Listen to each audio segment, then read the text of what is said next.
हरे कृष्णा। सभी भक्तों का हार्दिक स्वागत है कृष्ण कथा कार्यक्रम में। यशोमती नंदन ब्रज नागर गोकुल रंजन काना। यशोमती नंदन ब्रज नागर गोकुल रंजन काना। गोपी पारण धन मदन मनोहर। गोपी पारण धन मदन मनोहर। कालिया दमन विधान।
हरे कृष्णा।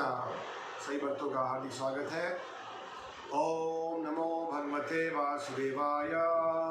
ओम नमो भगवते वासुदेवाय। ओम नमो भगवते वासुदेवाय। नारायणं नमस्कृत्यं नरं चैव नरोत्तमं देवीं सरस्वतीं व्यासं ततो जायमुदीरये। नष्टप्राय सुभद्रेषु नित्यं भागवत सेवया भगवती उत्तम श्लोके भक्तिर्भवति नैष्ठकी। नमां विष्णुपदाय कृष्णपृष्ठाय भूतले श्रीमते भक्तिवेदांत स्वामिनिति नामिने। नमस्ते सरस्वती देवे गौरवाणी प्रचारिणे निर्विशेष शून्यवादी पाश्चात्य देशतारिणे। हे कृष्णा करुणा सिंधु दीनबंधु जगतपते गोपेश गोपिकाकांत श्री राधाकांत नमस्तुते। तप्त कांचन गौरांगी राधे वृंदावनेश्वरी वृषभानुसुते देवीं प्रणमामि हरिप्रिये। पंचाकल्पतरुभ्यश्च कृपा सिन्धुभ्येव च पतितानां पावनेभ्यो वैष्णवेभ्यो नमो नमः। कृष्णाय वासुदेवाय देवकी नंदनाय च नंदगोपकुमाराय गोविंदाय नमो नमः। जय श्री कृष्ण चैतन्य प्रभु नित्यानंदा श्री अद्वैत गदाधर श्रीवासदि गौर भक्त वृंदा। हरे कृष्णा कृष्ण कृष्ण हरे हरे हरे राम राम राम हरे हरे। हरे कृष्णा। तो एक बार फिर सब भक्तों का हार्दिक स्वागत है कृष्ण कथामृत कार्यक्रम में। श्रील प्रभुपाद जी की कृपा से हम लोग भगवान कृष्ण की सुंदर वृंदावन लीलाओं का श्रवण कर रहे हैं। भगवान वृंदावन की जो लीलाएं हैं वो सब भक्तों को आनंद देने वाली हैं। और शास्त्र कहता है मदाश्रया कथामृष्टा शृण्वन्ति कथयन्ति च तपन्ति विविधास्तापा नैतमान मद्गच्छेतसा। जो व्यक्ति भगवान पुरुषोत्तम कृष्ण के कीर्तन और श्रवण में संलग्न रहता है वो व्यक्ति कभी भी कोई भौतिक कष्ट नहीं पाता, क्योंकि वे सदैव मेरी लीलाओं और कार्यकलापों के विचारों में मग्न रहते हैं।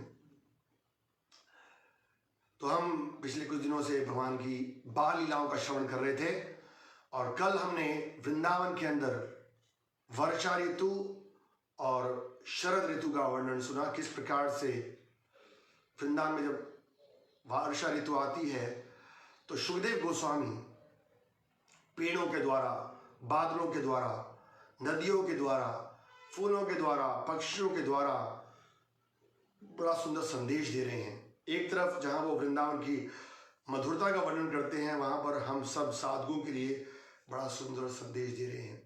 इससे पहले जब हमने भगवान की बाल लीलाएं सुनी तो जहाँ ये लीलाएं ग्वाल बालों को, गोपियों को, वृंदावन वासियों को आनंद वर्धन करती हैं, वहीं पर हम साधकों के लिए बड़ी महत्वपूर्ण है, क्योंकि अनेक प्रकार के असुर जो हमारे हृदय में अनर्थों के रूप में हैं उनका दमन करती हैं। तो अब भगवान थोड़ा बड़े हुए गए हैं और भगवान ग्वाल बालों के साथ साथ अब व्रज की जो गोपियां हैं उनके भी मनों को आकर्षित करते हैं। आज का जो अध्याय है वो बड़ा महत्वपूर्ण अध्याय है।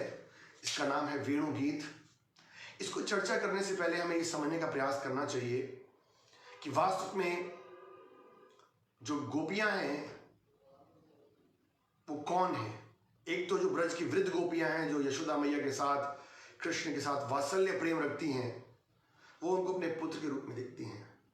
और कुछ गोपियां हैं जो तरुण गोपियां हैं।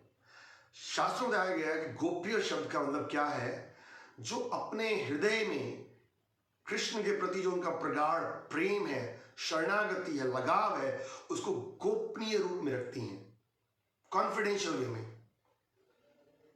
भगवान का जो प्रेम है वो तीनों गुणों से बंधे हुए हम बद्ध जीवों के लिए नहीं है। तो गोपियां मतलब वो भक्त जो कि कृष्ण के प्रति अपने प्रगाढ़ प्रेम और शरणागति को अपने हृदय में गोपनीय रखती हैं और केवल एकांत में अपने समान जो गोपियां हैं या वरिष्ठ प्रेमी भक्त हैं उनके संग चर्चा करती है। इसलिए गोपियों का जो वर्णन है वो सबके लिए नहीं है। और गोपियां मतलब पालन, गोप तृप्त वर्ण याद है ना आपको, शरणागति के 6 लक्षणों में से गोप तृप्त वर्ण पालन करना। तो गोपियां अपने शरीर को केवल इस उम्मीद से पालन कर रही हैं कि एक समय उनको कृष्ण का दर्शन होगा, वो कृष्ण की प्रत्यक्ष सेवा करेंगी। तो असली में अगर हम देखेंगे कि दिखने में वो वैसे साधारण स्त्रियां हैं, बट वो भगवान की सबसे महान भक्त हैं।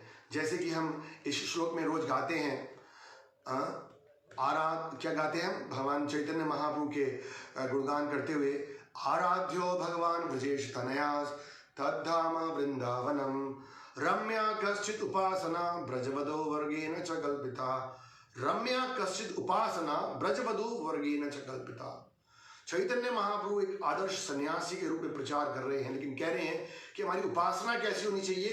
रम्या कश्चित उपासना व्रजवधु, व्रजवधु में गोपियों की तरह होनी चाहिए। शास्त्रों में सन्यासी को स्त्री का दर्शन भी नहीं करना चाहिए। महाप्रभु तो कहते हैं कि लकड़ी का स्त्री का भी दर्शन करने से पतन हो सकता है। लेकिन महाप्रभु स्वयं सन्यासी और बड़े बड़े जो प्रगाढ़ सन्यासी हैं, गोपी भाव रसामृता लहरी, हमने गोस्वामी के बारे में सुना था। तो जो गोपियां ये साधारण स्त्रियां नहीं हैं। वो सन्यासी जो कि एक तरफ स्त्रियों के बारे में देखते भी नहीं हैं, वो इन गोपियां जो कि भगवान की शुद्ध भक्त हैं उनका दर्शन कर रहे हैं। तो इसलिए हमें जब हम गोपियों की कथाएं सुनते हैं, वेणुगीत और जैसी ऐसी लीलाएं, तो बड़ा सावधान रहना चाहिए कि जो गोपियां हैं ये भक्ति की पराकाष्ठा को प्राप्त है। हम इनकी नकल नहीं कर सकते, बट इनसे हम कुछ सीख सकते हैं। हम शास्त्रों में सुनते हैं ब्रह्मा जी तो गोप कुमारों की लीलाओं को देख के भ्रमित हो गए। वो तो सोच रहे हैं गोप कुमार कैसे कृष्ण के संग आनंद रहे हैं, वहीं भ्रमित हो गए। शिव जी वो चाहते थे भगवान की गोपियों के साथ लीलाओं में भाग लेने के लिए, तो उनको गोपी का रूप धारण करना पड़ा, और वो भी रासलीला के बाहर as a security guard Gopeshwar Mahadev के रूप में है। लक्ष्मी जी जो कि स्वयं भगवान की सेविका हैं, उनको भी भगवान की रासलीला में गोपियों के साथ लीलाओं में भाग नहीं मिला, क्योंकि वो अपने ऐश्वर्य भाव को त्यागना चाहती हैं। उद्धव जी जो कि इतने महान ज्ञानी भक्त हैं, वो कहते हैं कि मुझे वृंदावन में लता पता बनने दीजिए, जिससे कि मेरे सर पे उन गोपियों के चरण कमल की रेणु प्राप्त होगी जो कि भगवान के प्रिय भक्त हैं। तो गोपियां इतनी महान भक्त हैं कि जहां एक तरफ वो कृष्ण को इतनी प्रिय हैं, वहां ब्रह्मा, शिव, बड़े बड़े ऋषि मुनि, लक्ष्मी जी स्वयं उस पद को प्राप्त नहीं कर सकती हैं। तो जब हम उनकी कथाओं को सुनते हैं तो हमें बड़े सावधानी से समझना चाहिए कि उनका पद कितना महान है।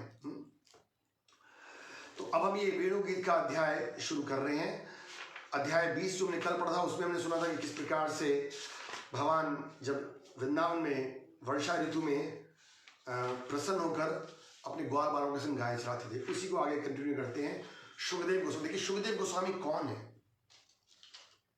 फर्स्ट क्लास ब्रह्मचारी हैं। वो तो गर्भ से निकलते ही दौड़ पड़े कि मुझे गृहस्थ आश्रम में प्रवेश नहीं करना है। 16 साल तो पहले माँ के गर्भ में रहे, और उन्होंने सुना भागवत में कि किस प्रकार से जब वो दौड़ रहे थे तो नदी में कुछ स्त्रियां स्नान कर रही थी, लेकिन उन्होंने उनको देखकर अपने शरीर को ढका नहीं। लेकिन जब उनके पिता व्यासदेव जी निकल रहे थे तो वो शर्मा गई और बाहर निकल आई। तो व्यास जी प्रश्न करते हैं कि मैं तो वृद्ध आदमी हूँ, तुम्हारे पिता की उम्र का हूँ, और तुम मुझे देखकर शर्मा रही हो, लेकिन वो जवान लड़का तुम्हारे संग गया और तुमने सामने गया और तुमने उनको संकोच नहीं किया। तो कहते कि वो शरीर के स्तर पर नहीं है, उनको स्त्री पुरुष के भेद के अंतर ही नहीं है, वो स्वयं कृष्ण में मग्न है। लेकिन वो शुकदेव गोस्वामी अब गोपियों की भक्ति का वर्णन करने जा रहे हैं। तो हमें बड़ा ध्यान से, श्रद्धा के साथ, शरणागति की भावना से उनकी समर्पण को समझना चाहिए। शुक उवाच, इस तरह वृंदावन का जंगल स्वच्छ शारदीय जलाशयों से पूर्ण था। बारिश के दिनों में तो थोड़ा मिट्टी आ जाती ना, लेकिन अब शारदीय ऋतु आ गया, स्वच्छ हो गया है जल, और स्वच्छ जलाशयों में खिले कमल, पुष्पों की सुगंध वही वायु से शीतल था। वृंदावन का वर्णन करें, इन्वायरमेंट कितना सुंदर वृंदावन का वातावरण है। वहाँ खिले हुए कमल हैं, और उन कमल पुष्पों की सुगंध से पूरा वृंदावन का जो वातावरण है बड़ा मंगलमय हो गया है। अपनी गौओं और ग्वाल बालों समेत अच्युत भगवान ने उस जंगल में प्रवेश किया। भगवान ग्वाल बालों के संग, गायों के संग उस जंगल में प्रवेश कर रहे हैं। अभी भी बछड़ों के संग, ग्वाल बालों के संग ये है, लेकिन आज एक विशेष लीला होने वाली है। आगे कहते हैं, वृंदावन के सरोवर, नदियां, पर्वत, वृक्ष पर मंडराते भौरे और पक्षियों के समूह से गुंजरित हो रहे हैं।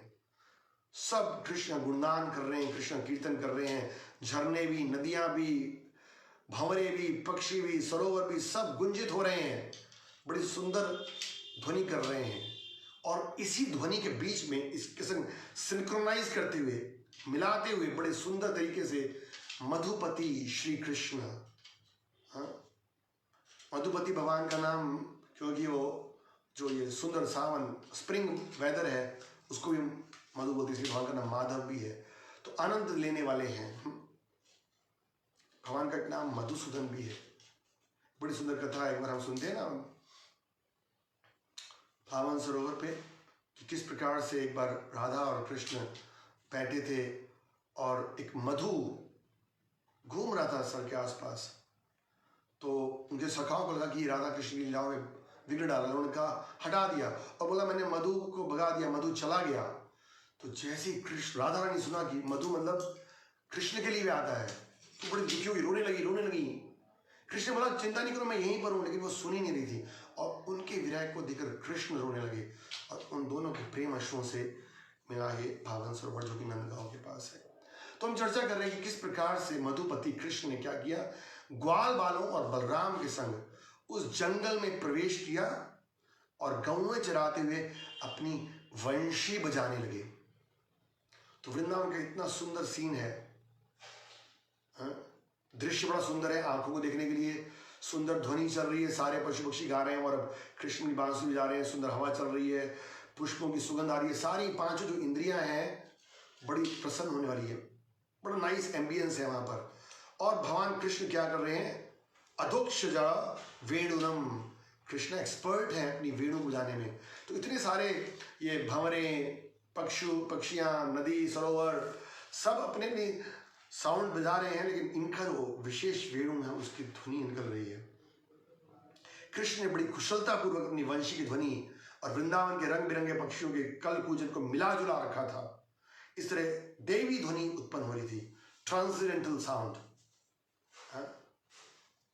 जब ब्रजग्राम की तरुण स्त्रियों ने कृष्ण की वंशी का गीत सुना, याद रखिए कृष्ण ग्वाल बालों और बछड़ों के संग आए हैं, गोपियां साथ में नहीं आई हैं, गोपियां दूर अपने घरों में हैं और ये वृंदावन के अंदर जंगलों में आ गई हैं। तो यहां पर लिख रहे कि जब उन्होंने स्त्री ने कृष्ण की वंशी को सुना तो उनका शरीर बहुत दूर था लेकिन मन कृष्ण के साथ था।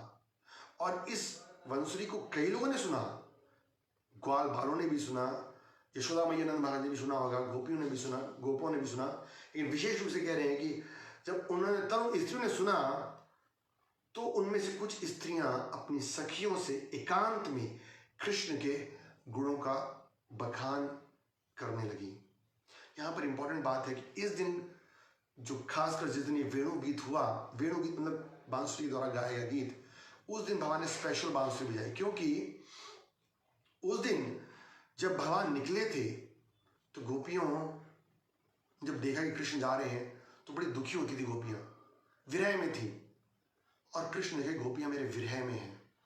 तो उस दिन भगवान ने स्पेशल वेणु वादन किया जिससे कि उसका स्मरण करके वो कृष्ण को स्मरण कर सके हैं।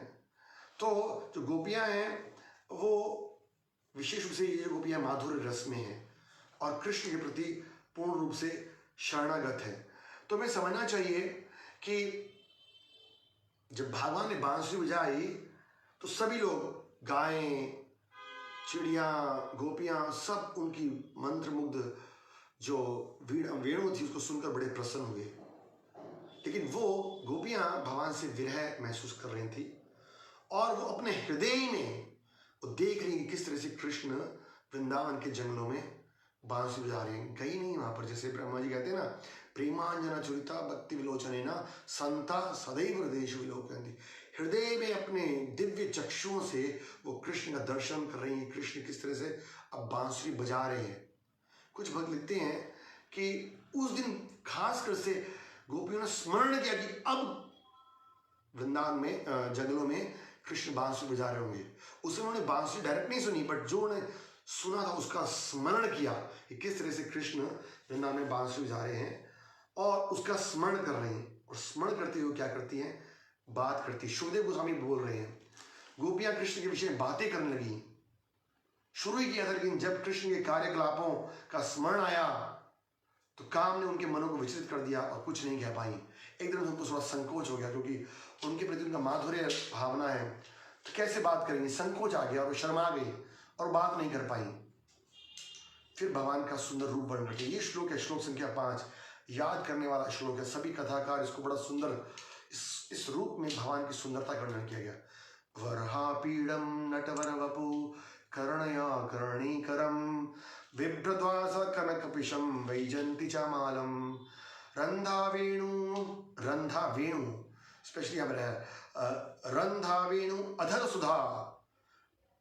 सुधा अपूर्व गोप वृंदेर वृंदारण्यम स्वपद रमणम प्राविश गीत कीर्ति ही।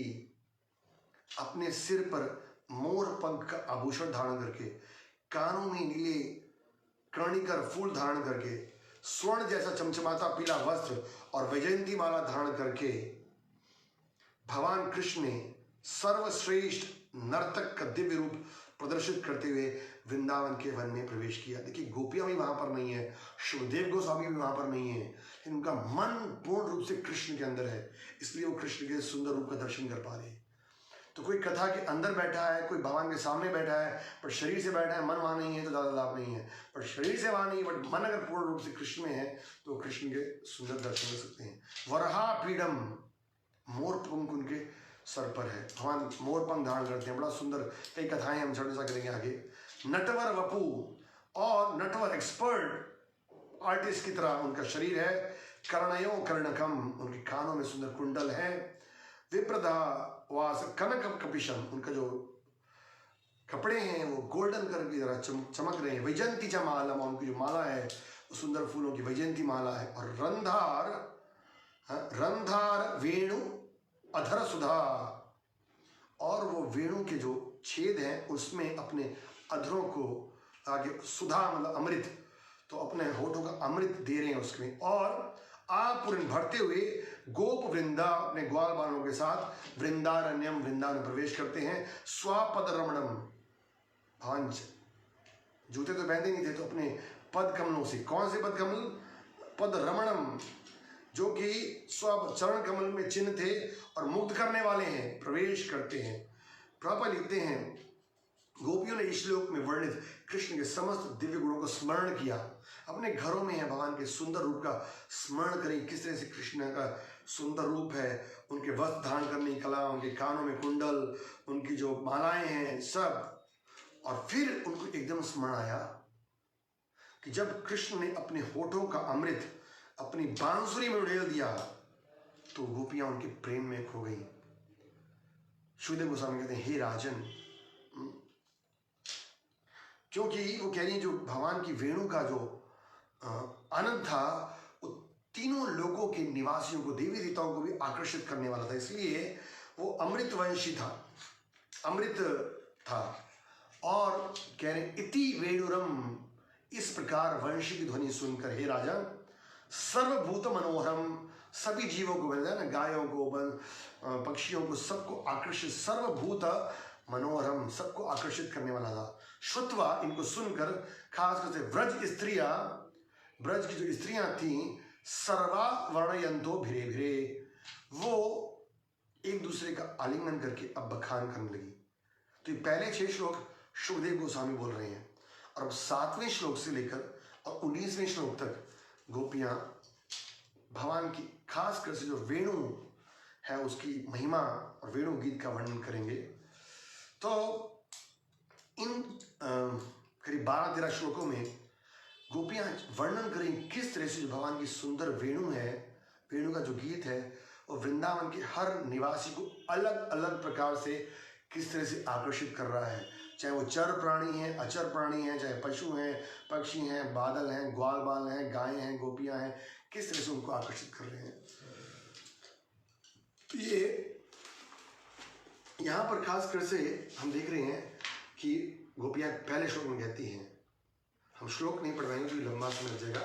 गोपियों ने कहा, सखियों, आपस में बात कर रही हैं, जो आंखें नंद महाराज के दोनों पुत्रों के सुंदर मुखमंडलों का दर्शन करती हैं वे निश्चय ही भाग्यशाली हैं। वो अपने को दुर्भाग्यशाली समझ रही हैं और अब वो कह रही है कि हमें छोड़कर देखो, सब लोग खासकर से वृंदावन के जंगल में जो लोग वहां पर उपस्थित हैं, वो सब लोग भगवान का दर्शन कर रहे हैं। वो आंखें जो नंद महाराज के दोनों पुत्रों को, असली में शास्त्र में लिखा गया कि विशेष रूप से वो भगवान कृष्ण के प्रति आकर्षित थी, लेकिन जनरलाइज स्टेटमेंट देने की नहीं, कृष्ण और बलराम दोनों के प्रति दर्शन करना चाहिए। क्योंकि अगर वो कृष्ण के बारे में खाली बोलेंगी तो थोड़ा उनको संकोच हो रहा है, तो जनरल बोलेगी कि नंद महाराज के दोनों पुत्र बड़े सुंदर हैं, बट उनका मेन फोकस जो है वो कृष्ण की तरफ है। वो कह रही कि नंद महाराज के दोनों पुत्रों का दर्शन जो करती है वो निश्चय ही भाग्यशाली हैं। जो ही वो दोनों अपने मित्रों से घिरकर गौओं को अपने आगे आगे करके जंगल में प्रवेश करते हैं और अपने मुख में अपनी वंशिया धारण करते हैं करके वृंदावन वासियों पर प्यार भरी चितवन से देखते हैं, तो जब भगवान निकल रहे थे तो पीछे पर उन्होंने मुड़कर देखा वृंदावन वासी जो रह गए थे, खासकर से गोपियों को, और जब उन्होंने देखा कि ये बड़ी दुखी हैं तब तो विशेष रूप से आज वेणुवादन करेंगे। तो जब वो देखते हैं, अपनी दृष्टिपात करते हैं, तो कह रहे जो आंखों वाले हैं उनके लिए हमारी समझ में देखने की इससे बढ़िया अन्य कोई वस्तु नहीं है। मतलब जिनके पास आंखें हैं उसके लिए इनसे बढ़िया चीज कोई देखने की नहीं है। तो इन आंखों का एकमात्र उद्देश्य क्या है? केवल भगवान कृष्ण का दर्शन करना, और इसका कोई फायदा नहीं है। जो आंखें भगवान कृष्ण का दर्शन नहीं कर रही हैं वो बेकार है, यहां पर कह रही है। और ये गोपियां तो खास कर से कह रही है, पहले हमने सुना था ना जब गाती है युगायतम निमेषेन की आंखें बंद हो जाती हैं कृष्ण के, एक क्षण के भी दर्शन ना होने पर उनको युग लगता है। और वो कह रही ब्रह्मा जी खोजती हैं, इतने सुंदर भगवान वराह पीड़म नटवर, इतने सुंदर भगवान का दर्शन करने के लिए एक तो ब्रह्मा जी ने दी सिर्फ 2 आंखें, और 2 आंखों में भी ये शटर लगा दिया। तो ब्रह्मा जी खोज रही कैसा सृष्टि करने वाला व्यक्ति है ये, नहीं तो उसको सृष्टि करनी नहीं आती क्या? इतने सुंदर भगवान का दर्शन करने के लिए केवल 2 आंखें दी और उनको भी बीच में ये शटर पलके लगा दी, तो हम कृष्ण का दर्शन नहीं कर पा रही। तो कह रही कि अगर जो व्यक्ति इनका दर्शन कर रहे हैं इन दोनों आंखों का, वो क्या है? वो बड़ा सौभाग्यशाली है। विश्वनाथ ठाकुर कहते हैं, हे सखियों, आपस में कह रही हैं, यदि तुम इस संसार में पारिवारिक जीवन के बंधनों में ही जकड़ी रही, तुम्हें देखने को और क्या मिलेगा? सृष्टि ने हमें ये आंखें दी हैं, हम सबसे अद्भुत दर्शनीय वस्तु कृष्ण को देखें। तो आंखों से हमें कृष्ण का दर्शन करना चाहिए, सर्व आकर्षक है। गोपियों को लगा कि हमारी माताएं और जो बड़े लोग हैं वो हमारे को ऐसे प्रेमपूर्ण बातें करने की शायद अनुमति नहीं देंगे, इसलिए उन्होंने बोला अक्षमणताम फलम, कृष्ण का दर्शन करना केवल हमारे ही नहीं। उनको लग रहा था कि अगर हम ऐसे बोलेंगे तो कहेंगे अरे तुम तो विवाहित स्त्री हो। वो कहती हैं कि कृष्ण का दर्शन करना केवल हमारे लिए ही नहीं अपितु सब व्यक्तियों का लक्ष्य है। यहाँ पर वो कह रहे हैं कि जिसके पास भी आंखें हैं उनके लिए देखने वाली चीजें कृष्ण है, सबके लिए सबसे सुंदर चीज है। एक बार प्रभुपाद जी को किसी ने बोला, विदेशी था, so your God is Krishna, आप कृष्ण भगवान को भगवान मानते हो? प्रॉपर इंग्लिश था, Krishna is everybody is God, Krishna पर पूरी सृष्टि के भगवान है। दूसरे शब्दों में गोपियों ने इंगित किया कि जब कृष्ण हर एक के लिए प्रेम के परम लक्ष्य है, तो फिर आध्यात्मिक हर्ष में वे क्यों नहीं उनसे प्रेम कर सकती? गोपियां कह रही कि क्यों लोग हमें कोसते कि हम कृष्ण से प्रेम करती हैं? अरे कृष्ण तो सबके प्रेमी हैं, सब लोगों से प्रेम करते हैं, वो हैं इतने आकर्षक कि सब लोगों को देखने के लिए एकमात्र कृष्ण का ही सुंदर रूप है। इस तरह से वो कह रही है। एक श्लोक में वो कहती हैं, भागवतम में आता है, नित्यम निरक्षमाणानाम भागवतम नित्यम। द्वारका में जो द्वारका की रानियां थी वो कृष्ण को प्रति क्षण देती थी, लेकिन फिर भी उनको ऐसा लग रहा था जैसे कि वो पहली बार कृष्ण को देख रही थी। इतना सुंदर आकर्षण, नित्य नित्य राम, नित्य नित्य नित्य निरक्षमाणाम, निरक्षण देखना, भगवान को देख रही थी। तो गोपियां इस तरह से भगवान के सुंदर रूप को देखने के लिए उनके भाग्यशाली हैं वो लोग जिनकी आंखें करेंगे। हमने ये भाग्यशाली देखिए, हम सब लोग नहीं, लेकिन जो भगवान के संग गए हैं, ग्वाल बाल बछड़े, वो सब भगवान को देख रहे हैं, बड़े भाग्यशाली हैं। इसलिए कह रही मित्रों को, गौओं को, तो कह रही मित्र और गौएं बड़े भाग्यशाली हैं, वो निरंतर कृष्ण दर्शन करेंगे सुबह से लेकर शाम तक। हम तो केवल दर्शन करती हैं जाते समय और आते समय। जब भगवान जाते थे तो थोड़ी दूर तक दर्शन करवाती थी, और जब भगवान आते थे और घर तक घुसते नहीं थे तब तक दर्शन करती थी। कह रही कितने सौभाग्यशाली हैं वो लोग। आगे वो कह रही हैं, तरह तरह के आकर्षक परिधानों के ऊपर अपनी मालाएं डालें और मोरपंख, कमल, कमलिनी, आम की गोपलें, पुष्कलियों के गुच्छे संजित कृष्ण और बलराम ग्वाल बालों की टोली में शोभायान हो रहे हैं। बड़े सुंदर लग रहे हैं, वो कृष्ण का स्मरण कर रहे हैं। किस तरह से कृष्ण बलराम अपने बड़ा सुंदर सजाते थे। खासकर से यशोदा मैया तो आभूषण देके भेजती थी, बट कृष्ण और बलराम अपने आप को वृंदावन के फलों से, फूलों से, पत्तियों से, गुंजों से डेकोरेट करते थे। तो कह रही गोप लोग कितने सौभाग्यशाली हैं। वो कह रही हैं वे नाटक मंच पर प्रकट होने वाले श्रेष्ठ नर्तकों की तरह दिख रहे हैं और कभी कभी वे गाते भी हैं। तो वो लिख रही है कि गोपियां कृष्ण लीलाओं का स्मरण करके हर्ष गीत गाती आ रही हैं। गोपियां उस जंगल में जाना चाहती थी जहां कृष्ण लीला कर रहे हैं और छिपकर उनको दर्शन करना आती थी, लेकिन यही उनकी इच्छा थी। लेकिन ना जाने के कारण वे प्रेम के वशीभूत होकर वो ऐसे गुणगान कर रही हैं। और फिर 9वां श्लोक बड़ा ही सुंदर श्लोक है। जो 9वां श्लोक है ना, ये असली में इस पूरी चैप्टर का सार है। सुनते हैं क्या कहती हैं गोपियां। गोपियों कहती, हे गोपियों, कृष्ण के अधरों का मुक्त रूप अमृत पान करने, कृष्ण की अधरों का अमृत पान कौन कर रही है? वंशी के बारे में कह रही है। हे गोपियों, देखो ना, ये जो वंशी है वो कितनी भाग्यशाली है। भगवान की जो बांसुरी है वो कितनी भाग्यशाली है कि वो कृष्ण के अधरों का मुक्त रूप से, अनलिमिटेड, कोई रिस्ट्रिक्शन नहीं है, अमृत पान कर रही है। असली में ये तो हमारा अधिकार है इसके ऊपर, क्योंकि हम कृष्ण से प्रेम करती हैं, हमारा अधिकार है इन पर। वो कह रही है हम गोपियों के हेतु जिनके लिए वास्तव में अमृत बना है, केवल स्वाद मात्र के लिए नहीं छोड़ रही हैं, इस वंशी ने कौन से ऐसे शुभ कृत्य किए होंगे। मतलब ये बांसुरी कितनी सौभाग्यशाली है, इसने कौन से व्रत, तपस्या, पूजा पाठ, ऐसे कौन से शुभ कार्य किए होंगे कि आज वो वंशी उन परम पुरुषोत्तम भगवान कृष्ण के होठों का अमृत पान कर रही है मुक्त रूप से। भगवान कभी भी अपनी बांसुरी को छोड़ते नहीं थे, हमेशा भगवान के संग बांसुरी रहती है। जब खेलने आते थे तब बांसुरी भगवान के साथ है, जब भगवान भोजन कर रहे हैं तभी अपनी कमर में बांध लेते थे। यहाँ तक कि बताया कि जब भोजन करने आते तब भी वो अपने साथ ही रखते, सोने आते तब भी कृष्ण बांसुरी अपने साथ रखते। कुछ आचार्य तो लिखते जब यशोदा मैया उनको स्नान कराती तो स्नान करते समय भी बांसुरी को अपने साथ रखते थे। कह रही हैं हमारा कितना दुर्भाग्य, गोपियां कह रही हैं कि हम तो कृष्ण के संग रह ही नहीं पाते हैं बिल्कुल भी। और ये जो वंशी है ये केवल भगवान के संग रहती नहीं है, भगवान के होठों पे रहती है और उनके अमृत का पान कर रही है। वहां पर वो गुणगान करते हैं कि क्या इन्होंने पुण्य कर्म किए होंगे। वो कहती दिखने में तो ये बांसुरी कैसी है, सुखी है, लेकिन जब कृष्ण इसको बजाते हैं तो कई लोगों की आंखों से नीर, अश्रु उत्पन्न हो जाते हैं। सूखी और ये हार्ड है इतनी बांसुरी, लेकिन जब इस गीत को सुनता है तो उसका पत्थर जैसा हृदय भी पिघल जाता है।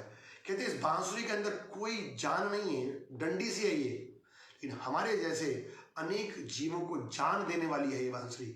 और कहते हैं कि इस बांसुरी के अंदर इतने सारे छेद हैं, जिसमें छेद होते हैं, जैसे कोई पॉलिथीन में छेद हो, लिफाफे में छेद, उसमें कुछ रुकता नहीं ना, बट करिए इस बांसुरी में इतने सारे छेद हैं, लेकिन फिर भी इतने सुंदर राग धारण करती है जिससे कि पूरे तीनों लोगों के देवी देवता भी आश्चर्यचकित, भ्रमित हो जाते हैं और इनके प्रति मेस्मराइज्ड हो जाते हैं। मेस्मराइज्ड वर्ड बोलते हैं, मतलब ये बड़ा स्पेशल वर्ड है। भाव उसकी तरफ मंत्र मुग्ध हो जाते हैं, they become fascinated by this. तो इसके अंदर खुद के अंदर जीवन नहीं है बट दूसरों को जीवन दे रही है, खुद के अंदर रस नहीं है बट लोगों के आंसू से आस्वाद कर रही है। इस तरह से वो क्या कह रही है, कह रही इस वंश ने कौन से शुभ कृत्य किए होंगे। वंशी के बाप दादा, उनके पिता कौन है? वंशी किससे बनी है? बांसों से। बांस के वृक्ष ने हर्ष के अश्रु गिराए होंगे कि देखो हमारे जो बच्चे हैं वो कृष्ण की सेवा कर रहे हैं। तो वृक्ष कैसे आंसू बहा रहे हैं वो देख रही है। अभी तो कभी कभी वृक्ष में से सैप, इंग्लिश में वर्ड बोलते हैं सैप, मुझे कुछ पानी सा निकलता रहता है ना, तो वो वृक्षों के आंसू हैं। वो कह रही है कितने खुश हो रहे होंगे वो माता पिता। आपको सनातन गोस्वामी लिखते हैं कि वृक्ष, देखिए दो तरह के आंसू होते हैं, एक सुख के एक दुख के। तो यहाँ तो गोपियाँ कह रही कि सुख के आंसू बहा रहे होंगे, सनातन गोस्वामी कह रहे हैं कि वृक्ष इसलिए भी रो रहे होंगे क्योंकि वे कृष्ण के साथ ना खेल पाने के कारण दुखी थे। हैं, कोई सोचेगा अरे वृक्षों को कैसे पश्चाताप क्यों करना चाहिए, क्योंकि वृक्ष तो ना कृष्ण संग खेल सकते हैं। जैसे एक भिखारी व्यक्ति राजा के संग थोड़ा बैठ सकता है, तो सनातन गोस्वामी कह रहे हैं कोई साधारण वृक्ष नहीं है, वृंदावन के वृक्ष है।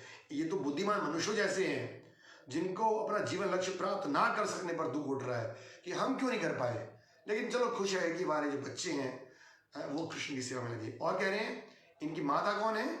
नदी के तट पर ये वृक्ष उत्पन्न हुए होंगे, उस माता रूपी नदी ने हर्ष का अनुभव किया होगा, क्योंकि माता के पानी से ही, मतलब नदी के पानी से ही वो पलते हैं ना वृक्ष, जैसे दूध से पलता है। तो कह रहे हैं कि नदी इनकी माँ है और इन्होंने बड़ा हर्ष अनुभव किया होगा।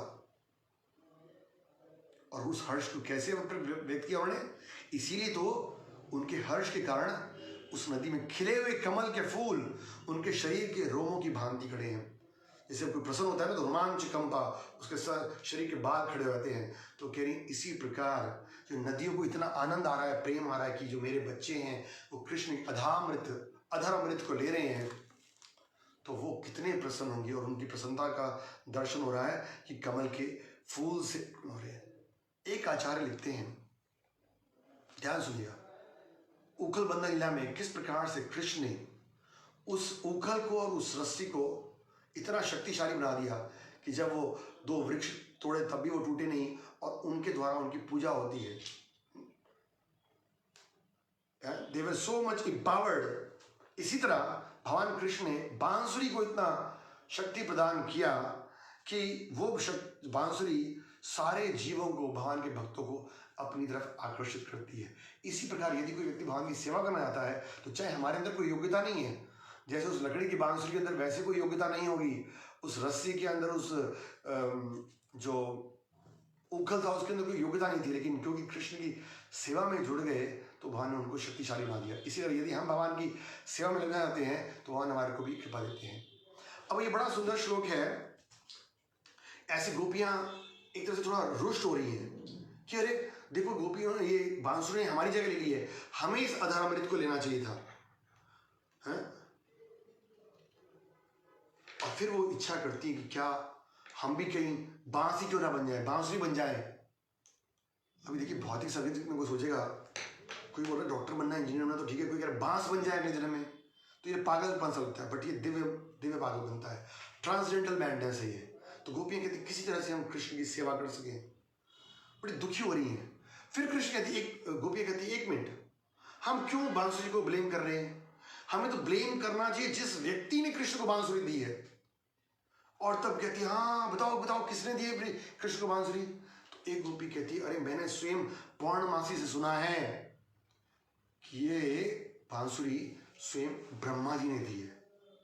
वो कथा सुनाती है कैसे जब भगवान कृष्ण प्रकट नहीं हुए थे तो ब्रह्मा जी की इच्छा थी कि वो राधा कृष्ण की सेवा करें। तो राधा रानी की सेवा करने के लिए वो बरसानी में आए एक पहाड़ के रूप में। अब जाओगे बरसानी तो देखोगे ना, जो पहाड़ है व्हाइट कलर के पहाड़ है, वो स्वयं ब्रह्मा जी के स्वरूप है। और कृष्ण की सेवा करने के लिए उन्होंने क्या किया, नंद महाराज को एक बांसुरी दे दी कि तुम्हारे घर में बड़ी शीघ्र एक पुत्र होगा, बांसुरी बजाएगा, इसलिए तुम उसको बांसुरी देना। उस समय नंद महाराज यशोदा मैया के कोई पुत्र नहीं था, तो बड़े खुश हो गए कि अरे ये आशीर्वाद मिल रहा है। उन्होंने बोला निश्चित रूप से अगर हमारे घर में पुत्र होगा तो हम उसको बांसुरी देंगे। और जब पुत्र हुआ तो उन्होंने बांसुरी दी। उनको याद आया ये ब्रह्मा जी का काम है। कहती ब्रह्मा जी ने पहले भी गलत काम किया था, है आंखों के ऊपर शटर लगा दिया, और अब ये इसने काम किया, इस तरह से वो कोस रही है। ये जो श्लोक है जिसमें ये वर्ड आ रहा है ना कि अधरों का अमृत, ये समझना चाहिए वर्ड। एक बार चैतन्य महाप्रभु जब जगन्नाथपुरी मंदिर में थे तो जगन्नाथपुरी में वो जगन्नाथ जी के दर्शन करने के लिए गए अपने भक्त गोविंद के साथ। तो वहाँ पर दोपहर की आरती का भोग लगा था और पुजारियों ने उनको कुछ महाप्रसाद दिया और भगवान का हार दिया प्रसन्न, और उन्होंने बोला कि विशेष प्रसाद है, भगवान की विशेष कृपा है। तो जैसे ही महाप्रभु थोड़ा सा उसको प्रसाद को सेवन किया, बड़े भाव विभोर हो गए, उनमें अष्टविकार आ गए और समझ नहीं पा रहे थे कि इतना इस प्रसाद में क्या विशेष है। और जब उन्होंने विचार किया, उन्होंने बोला कि हाँ इस प्रसाद की विशेषता क्या है, क्योंकि इसमें कृष्ण के होठों का अमृत मिला हुआ है। क्योंकि जब भगवान को भोग लगता है तो भगवान अपने भोग को लेते हैं और उसमें आधार अमृत है और फिर प्रसाद के रूप में दिया हुआ है।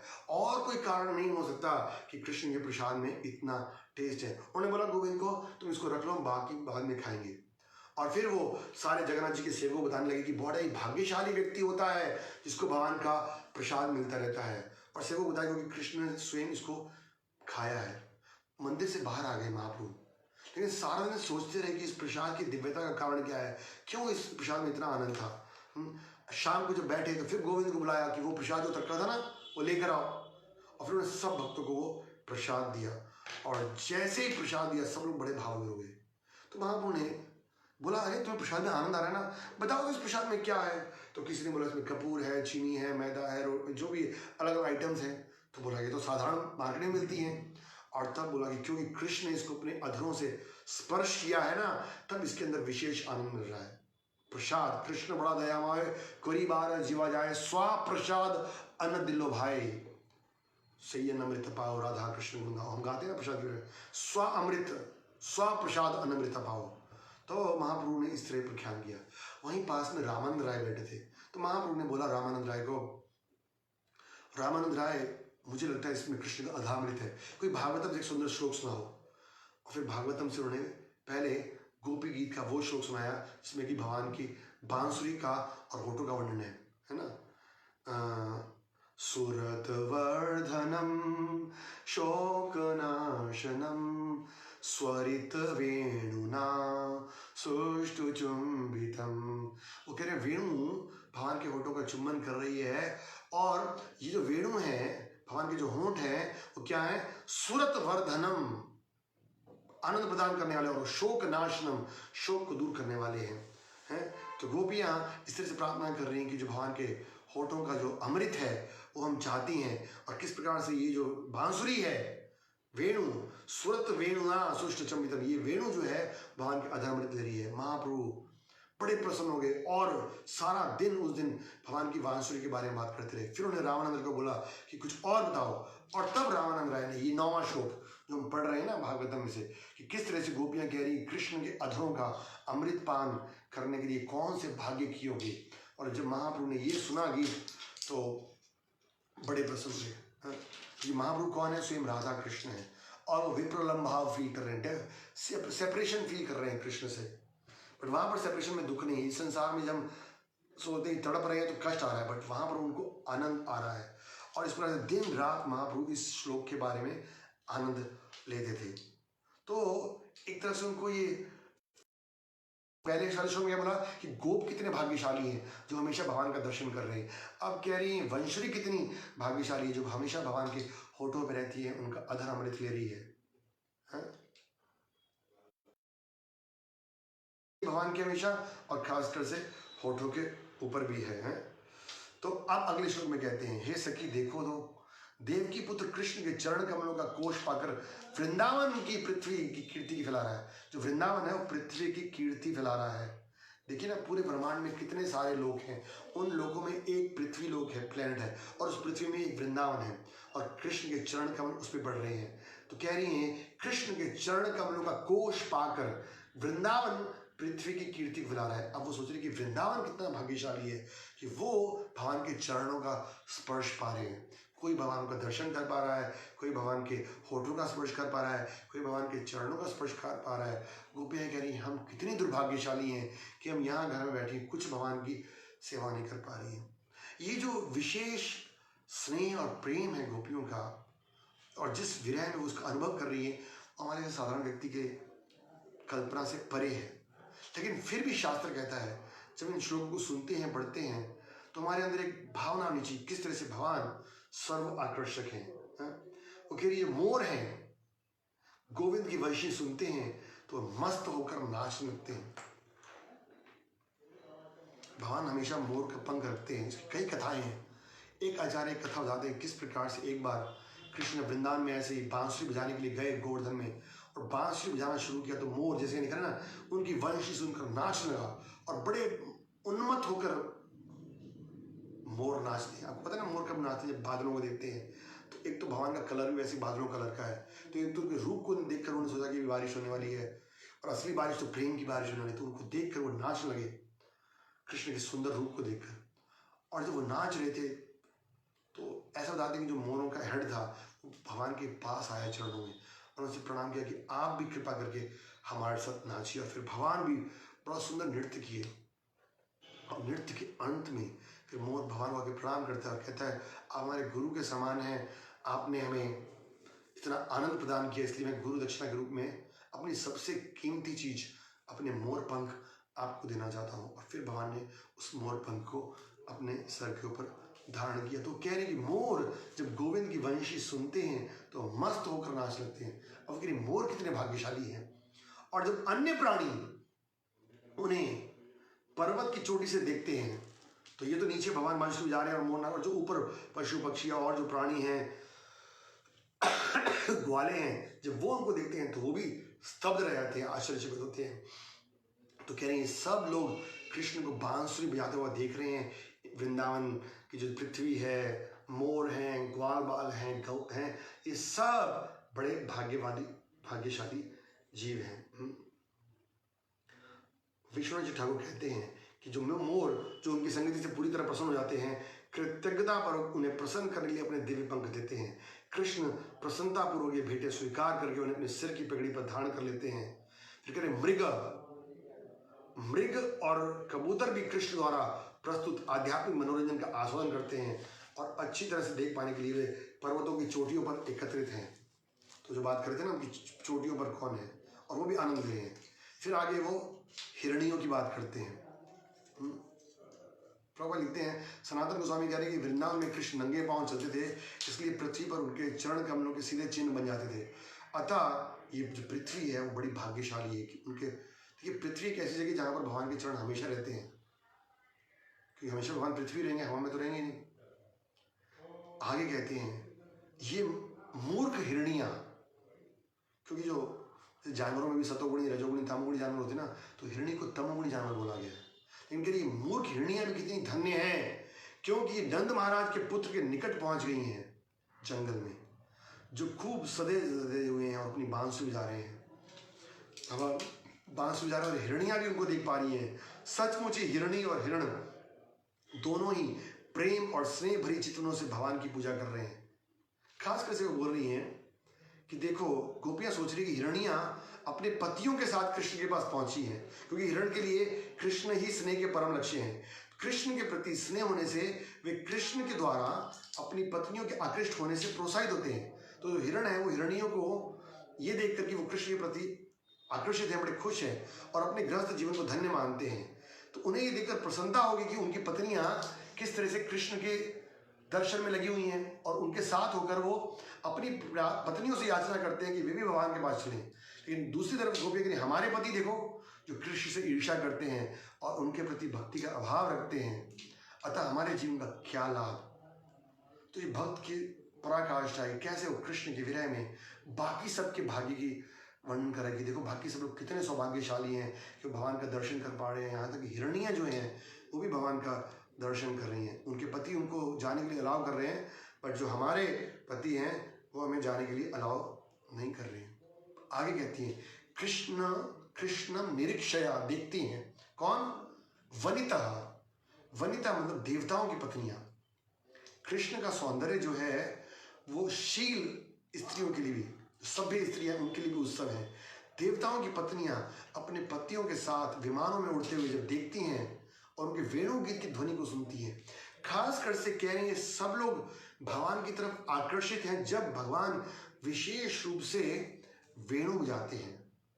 तो भगवान के वेणु गीत का स्मरण कर रही हैं कि किस तरह से जो वेणु गीत है वे हिरणों को, भंवरों को, और यहाँ पर जो देवताओं की पत्नियां हैं उनको और मोर को, सबको आकर्षित कर रहा है। वेरी मतलब उनको भी स्वरूपशीलम, जिनका सौंदर्य और चरित्र बड़ा अच्छा है देवताओं की पत्नियों का, वो भी जब कृष्ण को देखती हैं और उनकी वेणु की ध्वनि को सुनती हैं तो इतनी मोहित हो जाती हैं कि उनके केशों से फूल गिर जाते हैं। प्रभुपाद लिखते हैं कि कृष्ण की वंशी की दिव्य ध्वनि ब्रह्मांड के कोने कोने तक फैल गई है। साथ ही महत्वपूर्ण बात यह है कि गोपियां आकाश में उड़ने वाले विविध विमानों से भी परिचित थी। प्रभुपाद लिखते हैं, देवियां जो हैं वो अपने पति देवों की गोदी बैठी हुई हैं, फिर भी कृष्ण की वंश की ध्वनि सुनकर कृष्ण के प्रति आकर्षित हो रही है। इसलिए गोपियां सोचती हैं कि उन्हें कृष्ण के प्रति माधुर्य आकर्षण के लिए दोषी नहीं ठहराना चाहिए। जब देवताओं की पत्नियां उनकी तरफ आकर्षण हो रही है कृष्ण के प्रति, सब लोग आकर्षित हो रहे हैं, तो हमें क्यों ठहराया जा रहा है। यदि देवियां तक कृष्ण के पीछे उन्मत्त हो सकती हैं तो कृष्ण के ही गांव की बेचारी गोपिकाएं भला उनकी प्रेम भरी चितवन और वंशी की ध्वनि से अपने हृदय को कैसे रोक सकती हैं? प्रभुपाद लिखते हैं, गोपियों का यह भी विचार था कि यद्यपि देवतागण अपनी स्त्रियों को कृष्ण के प्रति आकृष्ट होता देख रहे होंगे, लेकिन वो ईर्ष्या नहीं कर रहे। देवतागण वास्तव में बुद्धिमान है, अतः जब वे विमान से उड़ते हैं और अपने साथ अपनी पत्नियों को लेकर जाते हैं तो कृष्ण का दर्शन करते हैं। गोपियां सोचती हैं, दूसरी ओर देखो हमारे पति हैं जो हमसे ईर्ष्या करते हैं, इसलिए हिरणियां हमसे अच्छी हैं और देवियां तो और अत्यंत भाग्यशाली हैं, लेकिन हम सब दुर्भाग्यशाली हैं। इस तरह से गोपियां सोच रही हैं। आगे फिर कहती गावश्च, जो गौएं हैं, गौएं अपने नलिका रूपी दोनों कानों को उठाए हुए ध्यान से सुन रही हैं, कृष्ण के मुख से निकले वेणु गीत के अमृत का पान कर रहे हैं। हमें नहीं मिल रहा है, बाकी सबको मिल रहा है वगैरह। कहते जो गायें हैं वो भी अपने कानों को उठाकर ध्यान से कृष्ण के मुख से निकले वेणु गीत के अमृत का पान कर रही हैं। बछड़े अपनी माताओं के स्तनों से निकले दूध को मुख में ही रखे हुए हैं, पी नहीं पा रहे हैं। प्रॉपर लिखते हैं कि जो बछड़ा है ना, जब माँ का दूध पीता है, गाय का दूध, बड़ा ध्यान, बड़ा फोकस होता है, उसको कोई भी नहीं हटा सकता, बड़े ध्यानपूर्वक गाय का दूध पीता है। लेकिन आज जब वो कृष्ण के वेणु का गीत सुन रहे हैं तो जैसे उन्होंने वेणु गीत सुना तो जो दूध पिया उन्होंने मुंह के अंदर ही रह गया और बाहर निकल रहा, पी नहीं पा रहे, इतने स्तब्ध रह गए, इतना आश्चर्यचकित है। तो गायें स्वयं आश्चर्यचकित हो गई हैं उनके वेणु गीत को सुनकर, बछड़े दूध पीना भूल गए हैं। भगवान की वेणु का इतना आकर्षण है। फिर कहती, अरे माई, कृष्ण का दर्शन करने हेतु इस जंगल के सारे पक्षी भी वृक्षों की सुंदर शाखाओं पर बैठ के आ गए हैं, उड़ उड़कर सब आ गए हैं। पक्षी भी दौड़ दौड़ कर आ गए हैं, क्या करने के लिए? कृष्ण के वेणु गीत को सुनने के लिए। और वो एकांत में अपनी आंखें मूंद कर उनकी वंशी की मधुर ध्वनि को सुन रहे हैं और किसी अन्य ध्वनि की ओर आकृष्ट नहीं होते। कितना सुंदर वर्णन करी। गोपियां बहुत दूर है और सुखदेव गोस्वामी तो बहुत ज्यादा दूर है। कहाँ है? शुक्रताल में। लेकिन उनका मन बिल्कुल डायरेक्टली कृष्ण की लीलाओं में रमा हुआ है। गायें, बछड़े, पक्षी सब कुछ छोड़ छाड़ करके किसी और ध्वनि की प्रति आकृष्ट नहीं होते। प्रभु कहते जो पक्षी वो भी बड़े चंचल होते हैं। देखो, एक मिनट कभी टहनी पे बैठेंगे, फिर इधर उड़ेंगे, उधर उड़ेंगे। पक्षी हमेशा चलते रहते हैं, उड़ते रहते, दौड़ते रहते, कहीं टिके बैठते नहीं है। लेकिन अब वो सब उड़कर आ गए हैं और आंखें बंद करके और केवल कृष्ण की सुंदर वंशी को सुनने का प्रयास कर रहे हैं। कह रहे वो मुनि के समान है। शृण्वन्ति मीलिता दृशो विगतया भास्या। वो कह रहे हैं पक्षी मुनियों के ही समान हैं, क्योंकि वो जंगल में रहते हैं, अपनी आंखें बंद किए हैं, मौन रह रहे हैं, अचल रह रहे हैं। और महत्व की बात यह है कि बड़े बड़े मुनि तक कृष्ण की वंशी की ध्वनि से उन्मत्त हो जाते हैं, क्योंकि ध्वनि पूर्ण रूप से आध्यात्मिक है। कृष्ण के वेणु गीत के टकराने से वृक्ष की टहनियां तक, और तो और वृक्ष की टहनियां भी भाव विभोर हो रही हैं। इंद्र, ब्रह्मा, शिव देवता होने के कारण ब्रह्मांड भर में विचरण करते रहते हैं और उन्हें संगीत का विशाल ज्ञान होता है। फिर भी इन महापुरुषों ने वैसा संगीत नहीं सुना होगा जैसा कि कृष्ण की बांसुरी से निकलता है। सारे पक्षी इस आनंदमय ध्वनि से इतने विभोर हो गए हैं, वे आनंद के मारे अपनी आंखें बंद करके और वृक्षों की टहनियों से चिपके हुए हैं, जिससे वो गिर ना पड़े, कोई डिस्टर्बेंस ना आए। आगे कहते हैं, और तो और नदियां, जब नदियां कृष्ण का वेणु गीत सुनती हैं तो उनके मन उन्हें चाहने लगते हैं। नदियों की भी देवियां हैं, जैसे गंगा नदी, यमुना नदी, तो इनकी सबकी अधिष्ठात्री देवियां हैं। तो जब नदियां कृष्ण के वेणु गीत को सुनती हैं तो उनके मन भी उनको चाहने लगते हैं। नदियों की धाराओं का प्रवाह खंडित हो जाता है और जल शुद्ध होता है और भंवर बनकर घूमता है। नदियां बहना बंद कर देती हैं, क्योंकि नदियों की बहने से आवाज़ होती है ना। आप जाओ हरिद्वार में, जब गंगा जी बहती हैं तो बड़ी आवाज़ आती है, खासकर जब सुबह सुबह अर्ली मॉर्निंग या लेट इवनिंग में आवाज़ आती है। लेकिन जब नदियां सुन रही हैं वेणु गीत तो कहती नहीं नहीं, हमारी आवाज़ से करोड़ों गुना ज़्यादा भगवान की जो वेणु का गीत है बड़ा सुंदर है, इसलिए वो रुक जाती हैं। धारा का प्रवाह है वो खंडित, रुक गया है और जल शुद्ध हो गया, स्टन रुक गया एकदम, और भंवर बन गया, आगे बढ़ ही नहीं रहा, बस वहीं घूम जा रहा है, वहीं घूम जा रहा है। और फिर नदियां अपने लहरों रूपी भुजाओं से, उनकी जो लहरें हैं, उन नदियों की भुजाएं हैं, उनसे मुरारी के चरण कमलों का आलिंगन करती हैं। प्रॉपर ने फ्रंट में जो कवर बनाया है ना, आप देखो इस पिक्चर में प्रॉपर लिखते हैं कि भगवान बैठे हैं, उनके जो चरण कमल हैं वो यमुना जी के नदी के जल में है। तो जब नदी में स्पर्श हो रहा है उनका, तो अपनी भुजाओं से, लहरों रूपी भुजाओं से मुरारी के चरण कमलों का आलिंगन कर रही हैं वो, और उन्हें पकड़कर उन पर कमल पुष्पों की भेंट चढ़ा रही हैं। हमने याद है पहले दिन चर्चा किया, जब दामोदर लीला की चर्चा कर रहे थे, किस तरह से नदी, वृक्ष, चिड़िया, चर अचर, सभी जीव क्या है वहां पर, चेतन है, कृष्ण के प्रति समर्पित है।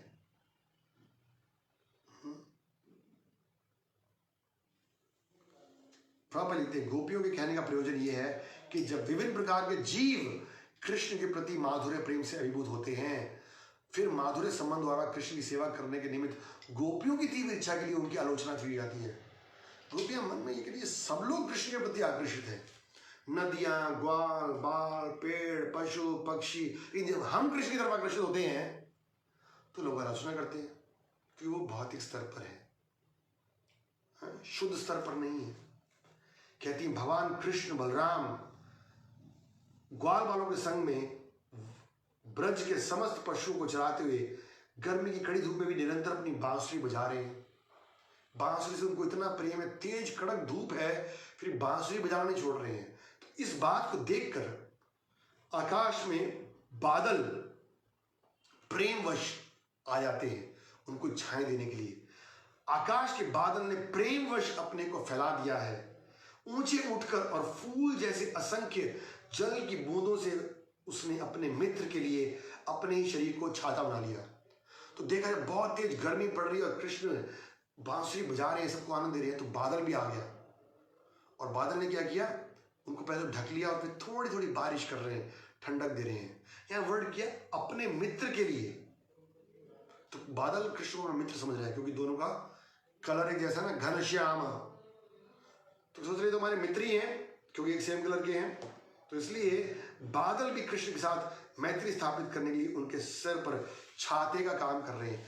वृंदावन मतलब सब लोग कृष्ण की प्रसन्नता के लिए कार्य कर रहे हैं, और कृष्ण सबको प्रसन्न करने के लिए वेणु गीत बजा रहे हैं, वेणु का वादन कर रहे हैं।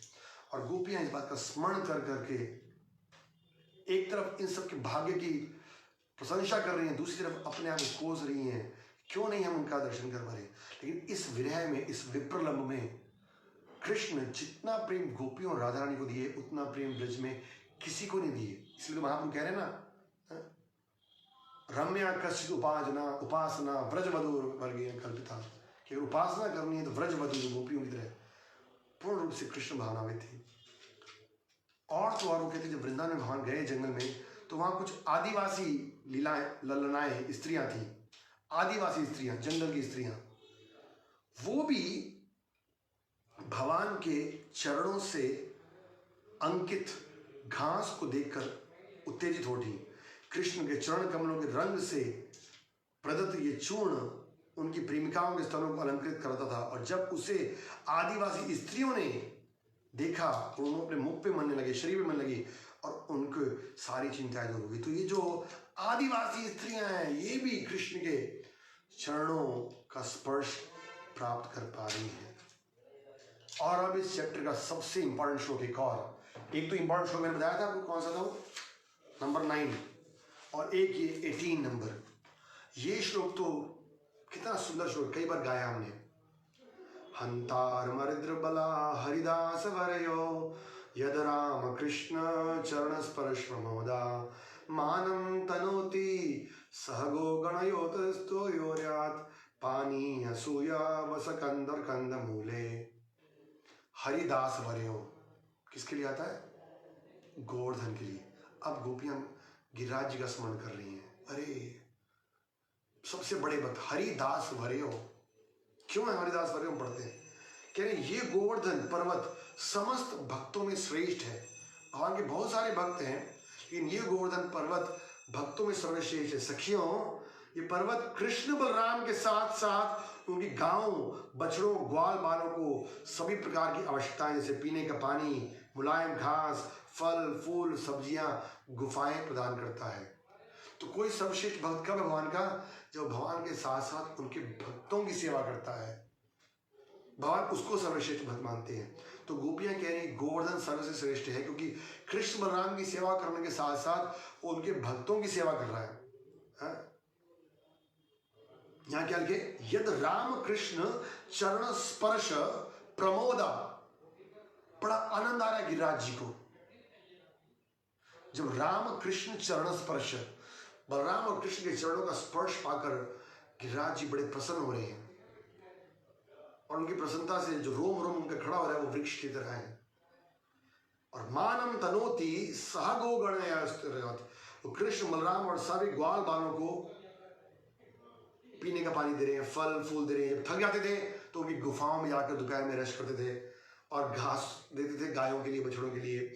झरने हैं। इस तरह पर्वत भगवान का आदर करता है। कृष्ण और बलराम के चरण कमलों का स्पर्श पाकर गोवर्धन अत्यंत हर्षित हो रहा है। तो कह रहे गोवर्धन तो कितना भाग्यशाली है, भगवान की अधिकतर लीलाएं गोवर्धन पे हुई हैं। सुबह से रात तक भगवान वहीं पर रहते थे, गोवर्धन लीलाएं कर रहे हैं। पानी यहाँ गोवर्धन पर्वत के झरनों को वर्णन कर रहा है जिसे कृष्ण बलराम पिया करते थे। गोवर्धन पर्वत में घास भी होती थी जो सुगंधित, मुलायम और गौओं की वृद्धि से दूध बनाने के लिए थी। तो यहाँ पर देखना चाहिए कि गोवर्धन भगवान के स्वयं भगवान भी हैं वो गिरिराज जी, बट भगवान के महान भक्त भी हैं। तो दो बातें, क्योंकि वो एक तो भगवान को सब कुछ दे रहे हैं जो चाहिए उनको एज पर टाइम रिक्वायरमेंट, और दूसरा भगवान के साथ साथ भगवान के भक्तों की सेवा कर रहे हैं। तो भक्त बनने के लिए अनुकूल है ना कृष्ण, जो भगवान को पसंद है वो देना है और भगवान के भक्तों का भी साथ में सेवा करना चाहिए। कहते हैं सखियों,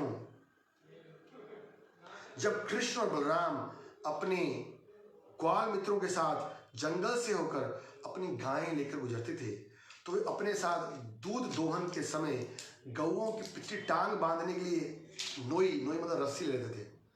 दूध निकालने के लिए जब गाय की टांग बांधनी थी तो रस्सी लेके चलते थे। और जब भगवान कृष्ण अपनी वंशी बजाते हैं, याद वही आ रहा है उनको, जब कृष्ण वंशी बजा रहे हैं तो मधुर संगीत से, वेरी इंपॉर्टेंट, मधुर संगीत से जो चर प्राणी हैं, जो चलने वाले प्राणी वो रुक जाते हैं और जो अचर प्राणी हैं वो चलने लगते हैं। चलने वाले कौन है? पशु पक्षी, यहां तक नदियां, वो सब रुक गए।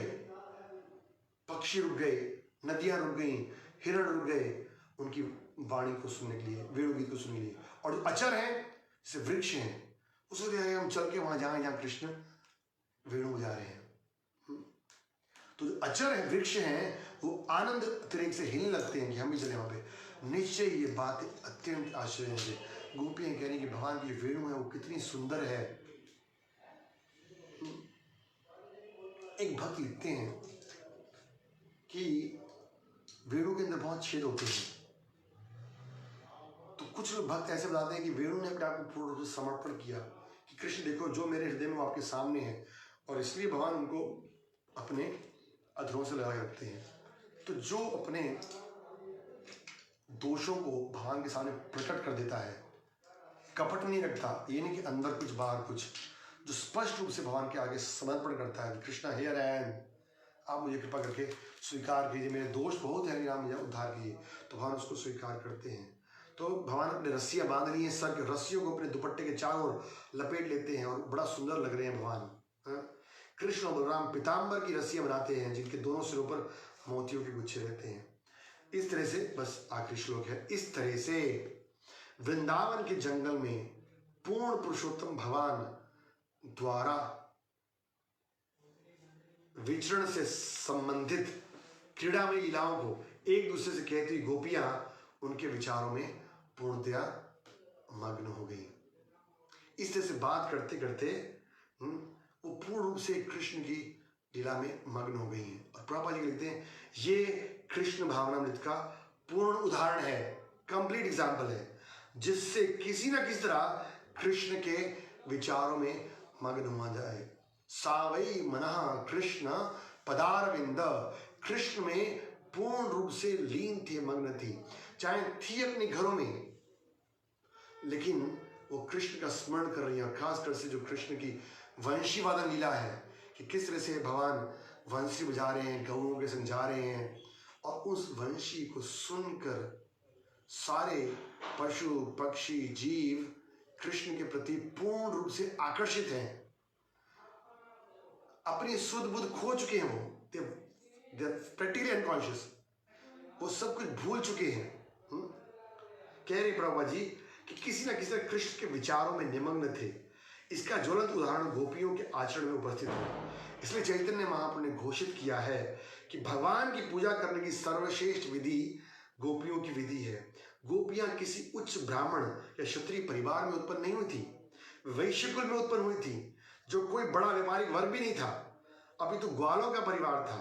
वे ठीक से शिक्षित भी नहीं थी, और यद्यपि उन्होंने वैदिक ज्ञान से सिद्ध ब्राह्मणों से सभी प्रकार का ज्ञान सुन रखा था।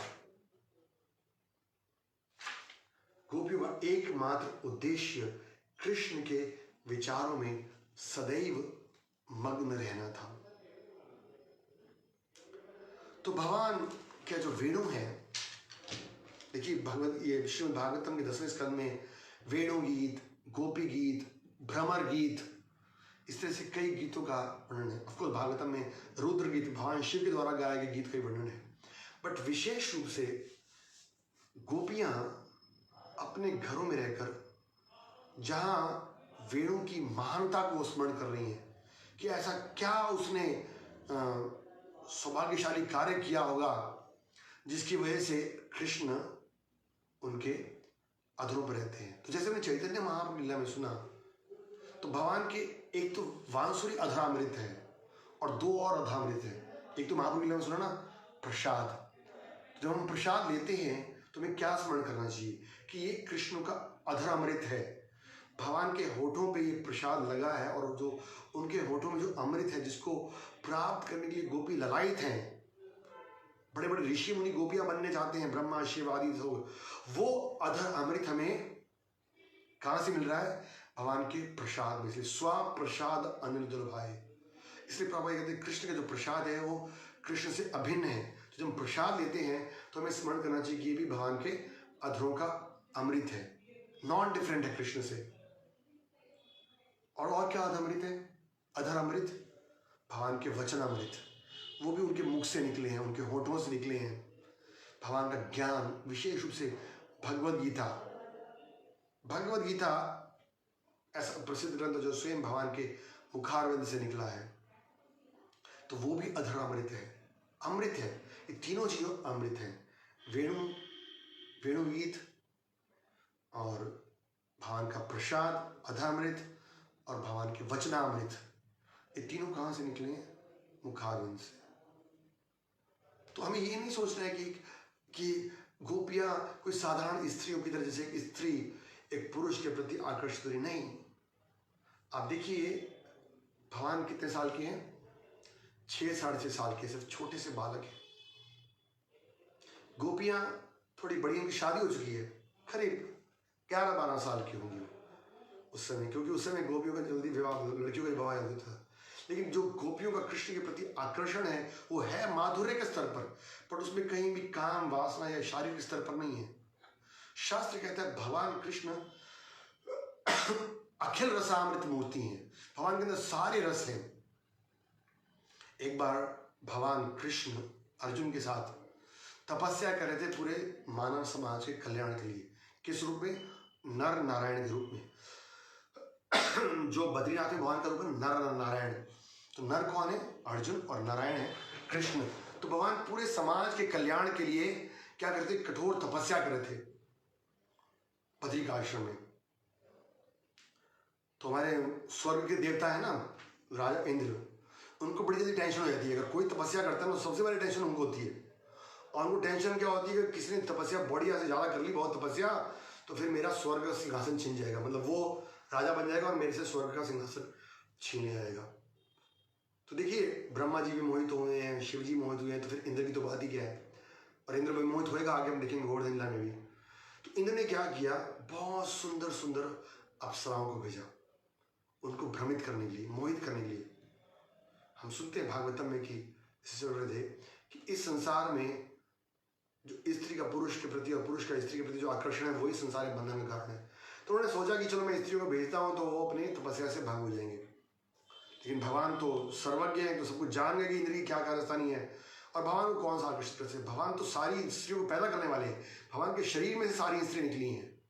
तो भगवान ने क्या किया, जब वो स्त्री आके नृत्य कर रही थी तो भगवान ने उनको सबक सिखाने के लिए अपने शरीर में से और सुंदर स्त्रियां प्रकट कर दी, जो कि उस इंद्र के द्वारा भेजी गई स्त्रियों से हजारों गुना सुंदर थी। और वो शर्मा के चली गई वापस। और तब भगवान ने उर्वशी नामक एक स्त्री को भगवान को गिफ्ट दिया, जो अपने में से प्रकट की थी, लाओ तुम लो, तुम क्या मेरे को आकर्षित करोगे। तो इसलिए प्रभुपाद लिखते हैं कि भगवान का जो संबंध है जीवों के साथ वो अलग अलग स्तर पर है, दास्य, साख्य, वात्सल्य, सखा भाव में और माधुर्य भाव में। पर जो मधुरता है वो शारीरिक स्तर पर नहीं है, वो काम वासना पर आधारित नहीं है। जो ये गोपियों का स्मरण कह रही है ना, सभी लोग कृष्ण के प्रति आकर्षित हैं, लेकिन ये कृष्ण को पूर्ण रूप से मन से, वाणी से, शरीर से पूर्ण रूप से कृष्ण में समर्पित होना चाहती है। असली में जैसे आज हम सुबह पढ़ रहे थे, कल रामानंद राय का तिरुभाव दिवस था, तो हमने कल से रामानंद राय संवाद पढ़ना शुरू किया। तो वहाँ पर महाप्रभु रामानंद राय वैसे तो एक शूद्र परिवार से थे, लेकिन क्योंकि वो स्वयं विशाखा देवी के अवतार हैं, राधा रानी के प्रिय सखी में से एक हैं, तो स्वयं कृष्ण भी, चैतन्य महाप्रभु भी राधा कृष्ण के युगल अवतार है, तो उससे सबसे ऊंचा जो कृष्ण प्रेम है उसके बारे में ज्ञान सुनना चाहते हैं। तो कह रहे कि जो गोपियों के विषय में ज्ञान है वो पब्लिक में नहीं कहा जा सकता, प्रॉपर लिख रहे हैं, साधारण लोगों की समझ में आने वाला नहीं है। जो काम, क्रोध, लोभ, मोह, मद, मत्सर, सतोगुण, रजोगुण, तमोगुण से पूर्ण रूप से मुक्त हैं, वो लोग इन लीलाओं का रसास्वादन करते हैं। रामानंद राय उस कैटेगरी के थे। हमने चर्चा किया था ना कि किस प्रकार से रामानंद राय जब जगन्नाथपुरी वापस आए तो उन्होंने एक नाटक लिखा था, जगन्नाथ प्रिय नाटकम, और तरुण स्त्रियों को उन्होंने ट्रेनिंग दी कैसे इस नाटक को गाकर जगन्नाथ जी को प्रसन्न करना है। और वहाँ वर्णन है कि वो स्वयं उनका श्रृंगार करते थे, उनके पैरों की मालिश भी करते थे जवान लड़कियों की, लेकिन वो भ्रमित नहीं होते थे। तो महाप्रभु ने बोला कि बड़े बड़े योगी लोग, ऋषि लोग भी लकड़ी की स्त्री को देखकर मोहित हो जाते हैं, लेकिन तुम इतने महान व्यक्ति हो, गृहस्थ आश्रम में होते हुए भी, और तुम साक्षात स्त्रियों का स्पर्श करने पर भी उससे मोहित नहीं होते हो। तो उन रामानंद से वो संवाद कर रहे हैं एकांत में गोदावरी नदी के तट पर। तो इसलिए जो भागवतम का 10वां स्कंद है और खासकर से जो ये लीलाएं हैं, जैसे वेणु गीत है, आगे भगवान का चीर हरण लीला आएगा जब गोपियों का वस्त्र हरण लीला किया, या जो रास लीला है, इनको समझने के लिए हमें अमल आत्मा नाम बनना पड़ेगा। इसलिए कभी भी भागवतम को सीधा 10th कैंटो नहीं पढ़ना चाहिए, हमारी परंपरा के अनुसार स्टेप बाय स्टेप पढ़ना चाहिए। First canto, second canto, third canto. 10वां जो स्कंद है वो भी खासकर जो गोपियों का कृष्ण के प्रति समर्पण है, प्रेम है, बड़े ऊंचे स्तर का है, तो उसको साधारण व्यक्ति नहीं समझ सकता है। तो जो हमने आज ये श्लोक पढ़े हैं सारे, इसमें हमें बड़े इंपॉर्टेंट सीख मिलती है कि किस तरह जब कृष्ण कीर्तन कर रहा हो तो अपना कीर्तन बंद कर देना चाहिए। देखिए मंदिर में आते भावना कीर्तन चल रहा है और हम अपनी बातें करते रहते हैं, क्लास हो रही है और हम अपनी बातें करते रहते हैं, फोन बात करते रहिए, अपराध है। अरे यहाँ सारे देवी देवता, पशु पक्षी, मोर, सब कुछ अपना बंद करके और कृष्ण की वेणु को सुन रहे हैं। ये वही वेणु है जिसके द्वारा भगवान अलग अलग भक्तों को अलग अलग ज्ञान है। ब्रह्मा जी को इसी वेणु के द्वारा उन्होंने गायत्री मंत्र के द्वारा पूरी सृष्टि की रचना करने का ज्ञान दिया। टेर कदम करके जगह है ना वृंदावन में, नंदगांव के पास, तो टेर बोलते आवाज लगाना। तो भगवान कदम के वृक्ष पर चढ़ते थे और इस बांसुरी के द्वारा अलग अलग भक्तों को अलग अलग समय बुलाते थे। सवेरे के समय ग्वाल बालों को चलो आओ सब, और सबका नाम लेते थे इसी बांसुरी पर, वेणु पर। याद है ना, बताया था ना कि भगवान की 4 एक्स्ट्रा लीलाएं हैं, मतलब 4 एक्स्ट्रा गुण हैं। विष्णु के पास 60 गुण हैं और कृष्ण के पास 64 गुण है। तो 64 में से एक है वेणु माधुरी, रूप माधुरी, लीला माधुरी, ये सब भक्त माधुरी, ये सब भगवान के गुण है। तो वेणु माधुरी जो क्या है कि भगवान वेणु के द्वारा वेणु खड़वंत अरविंदलायताक्षाम। भगवान क्या कर रहे हैं? श्यामम त्रिभंग ललितम, 3 तरह से खड़े और वेणु बजा रहे हैं। पापा जी वेणु के ऊपर बड़ा सुंदर स्टोरी सुनाते हैं। एक बार एक जर्मन से कोई व्यक्ति आया और धार्मिक व्यक्ति के साथ गया, अलग अलग मंदिरों में, दुर्गा देवी के मंदिर में गया, शिव जी के मंदिर में गया, हनुमान जी के मंदिर में गया, राम जी के मंदिर में गया और फिर कृष्ण के मंदिर में आया। तो उसने उस भारतीय व्यक्ति को बोला कि बहुत धन्यवाद, आपने मेरे को सब जगह घुमाया। मुझे लगता है कि अगर इस सृष्टि में कोई भगवान है तो केवल कृष्ण भगवान है। मैं बोला ये क्यों भाई? अरे मैं तुम्हें सब जगह ले गया है। बोला मैं जहाँ जहाँ गया भगवान के अलग अलग रूप हुए, देवताओं ने कुछ ना कुछ अस्त्र शस्त्र उठाए हुए थे, वो किसी न किसी कार्य में बिजी थे। हनुमान जी के पास गदा है, तो शिव जी के पास त्रिशूल है, तो दुर्गा जी के पास भी अपने अस्त्र हैं, तो यहाँ तक कि भगवान राम भी तीर कमान लेके खड़े हैं। लेकिन कृष्ण क्या है? बांसुरी बजा रहे हैं, कोई टेंशन नहीं है, चैन की बांसुरी बजा रहे हैं ना। तो जो इस चैन की बांसुरी को सुनेगा उसके जीवन में भी चैन आएगा। तो वेणु कणवंतरविंद, भगवान कृष्ण का सुंदर वर्णन है। तो हमें बताते हैं वेणु माधुरी है।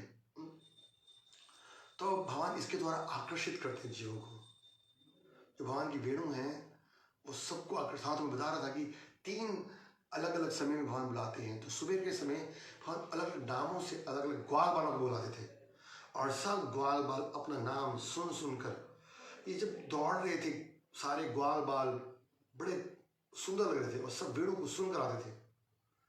फिर दोपहर के समय गायें चर लेती, बछड़े, तो उनको वापस लाने के लिए उनको बुलाते थे कि भाई चलो वापस सारे बछड़ों को, गायों को। और संध्या के बाद भगवान गोपियों को इन वेणुओं के द्वारा बुलाते थे। तो ये जो वेणु गीत है, असली में हमने तो सिर्फ संक्षेप में हर श्लोक का चर्चा किया है, बट आचार्य लोगों ने एक एक हफ्ते भी इसके ऊपर चर्चा, और हर एक श्लोक के ऊपर इसका बड़ा महिमा है। और खासकर से जो हमने पहले 2-3 श्लोक सुने, जो शुकदेव गोस्वामी ने बोले हैं कि किस तरह से भगवान की जो वेणु है, भगवान चलाते हैं इसको, तो किस तरह से वो सबको आकर्षित करते हैं, सबको मनोहर लगने वाली है।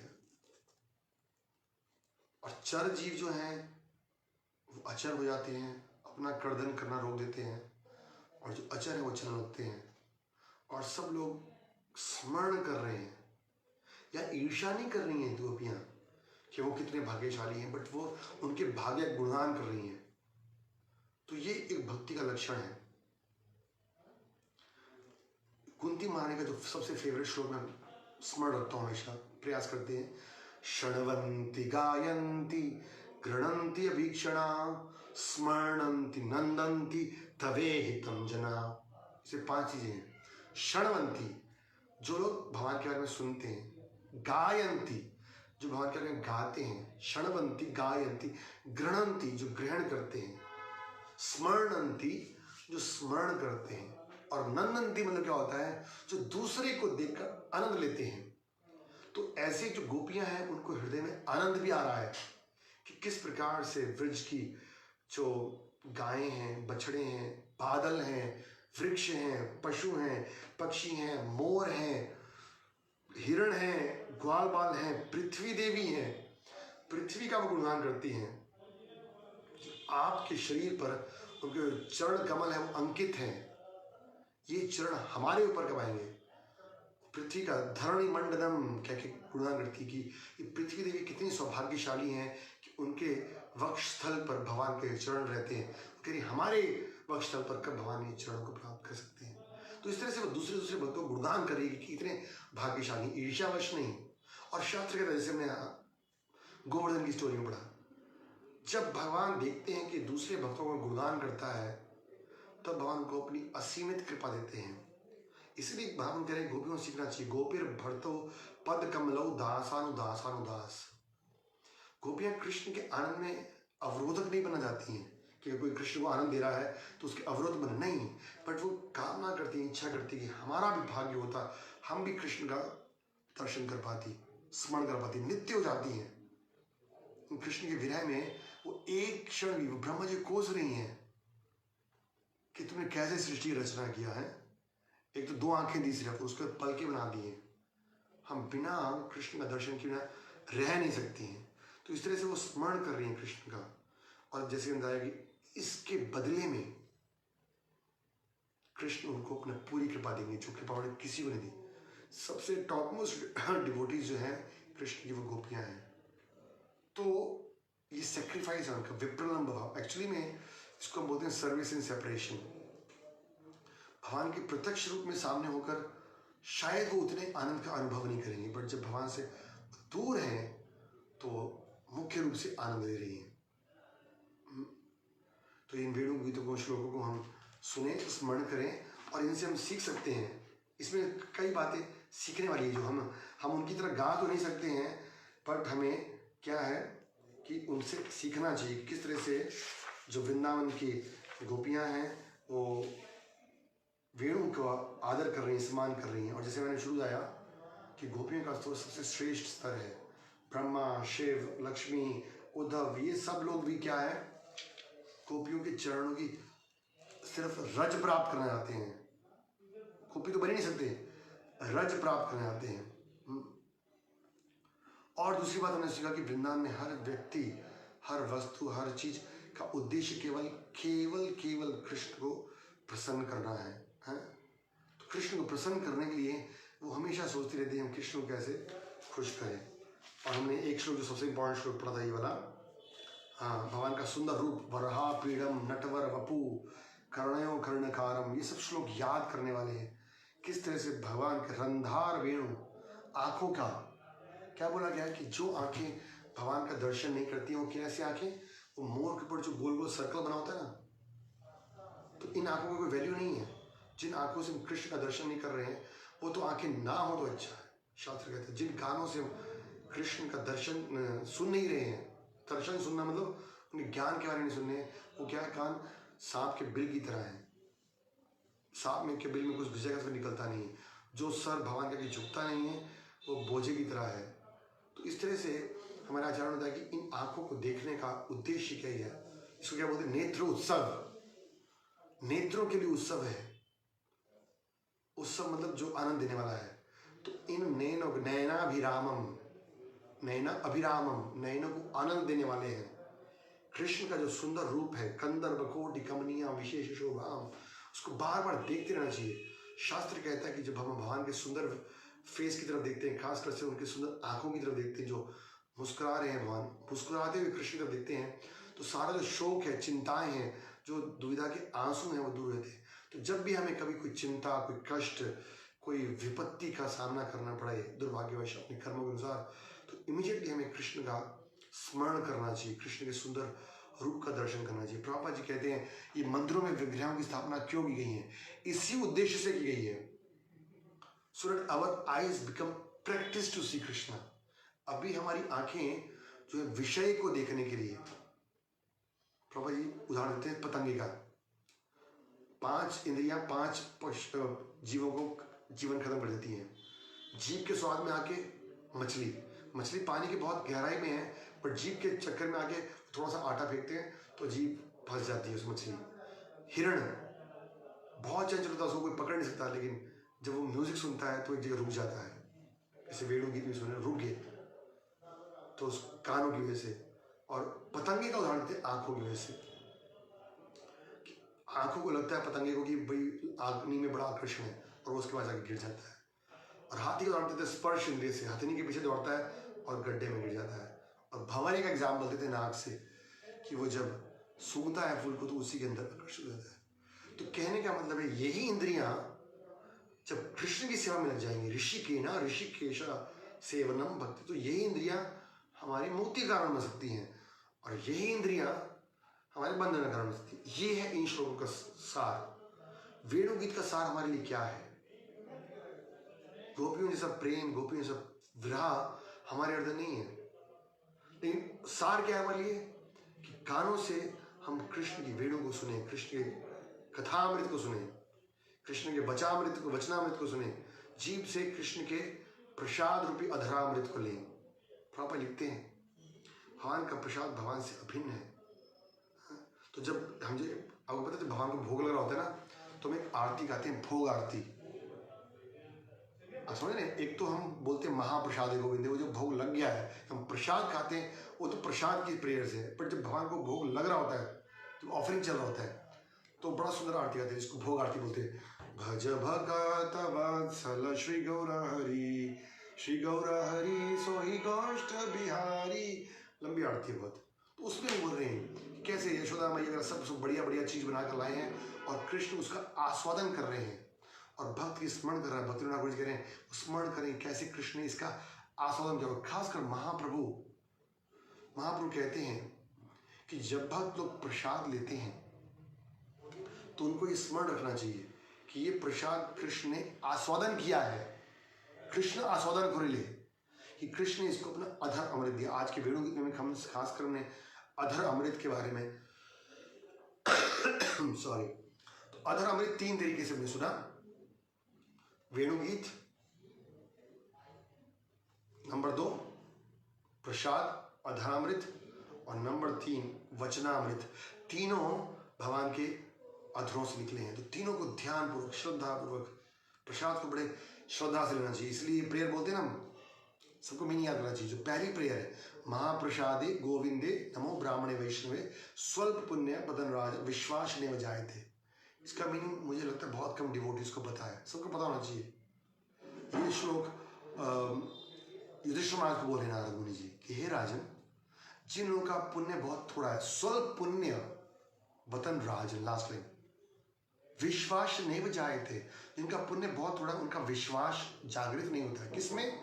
महाप्रसाद गोविंद नाम ब्राह्मण वैष्णव। महाप्रसाद के अंदर, गोविंद के अंदर, वैष्णव के अंदर उनका विश्वास नहीं। देखिए महाप्रभु का कितना विश्वास था, बोला कि कृष्ण ने इसको आस्वादन किया। माधवेंद्रपुरी का कितना प्रसाद में श्रद्धा था, उन्होंने तो कुल्हड़ तोड़ कर रख लिया और कुल्हड़ भी खा रहे थे, क्योंकि उन्हें लगा कि कृष्ण ने इसका आस्वादन किया है।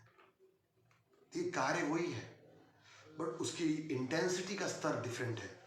कृष्ण का नाम हम भी लेते हैं, कृष्ण का नाम हरिदास ठाकुर भी लेते थे, कृष्ण का दर्शन भक्त लोग भी करते हैं, कृष्ण का दर्शन गोपियां भी कर रही हैं, ग्वाल बाल भी कर रहे हैं, नंदमाला यशोदा भी कर रही हैं, बट इंटेंसिटी का डिफरेंस है।